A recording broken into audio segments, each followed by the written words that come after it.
पास आओ, यीशु को अपनाओ, यीशु देगा शांति।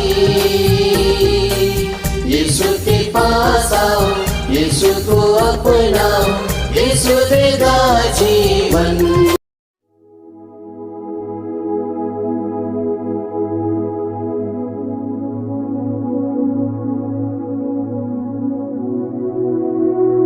उसी दिन अर्थात सप्ताह के प्रथम दिन संध्या समय जब शिष्य यहूदियों के भय से द्वार बंद के एकत्र थे, ईसा उनके बीच आकर खड़े हो गए।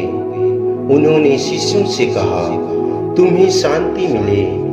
और इसके बाद उन्हें अपने हाथ और अपनी बगल दिखाए।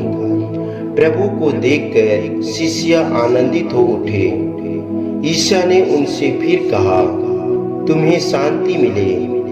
जिस प्रकार पिता ने मुझे भेजा, उसी प्रकार मैं तुम्हें भेजता हूँ। इन शब्दों के बाद ईसा ने उन पर फूंक कर कहा, पवित्र आत्मा को ग्रहण करो। तुम जिन लोगों के पाप क्षमा करोगे, वे अपने पापों से मुक्त हो जाएंगे, और जिन लोगों के पाप क्षमा नहीं करोगे, वे अपने पापों से बंधे रहेंगे।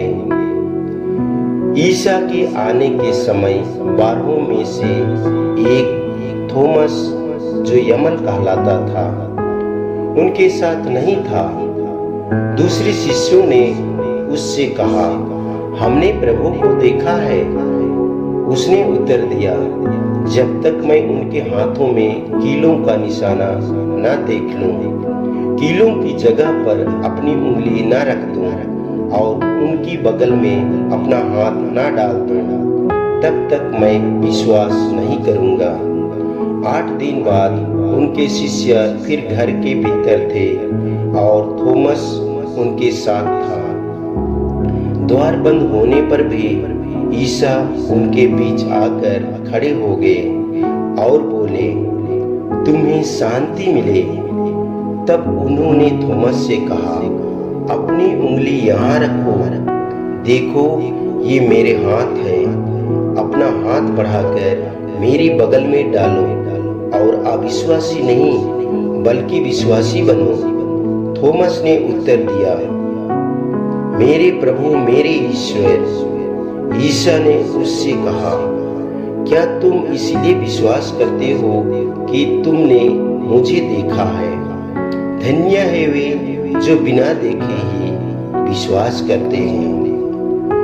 ईसा ने अपने शिष्यों के सामने और बहुत से चमत्कार दिखाए, जिनका विवरण इस पुस्तक में नहीं दिया गया है।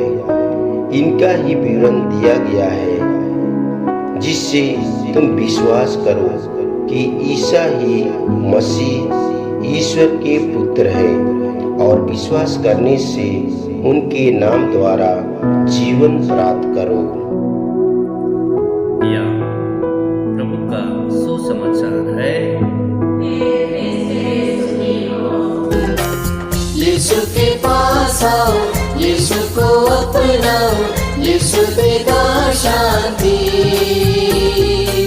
यीशु के पास आओ, यीशु को अपनाओ, यीशु देगा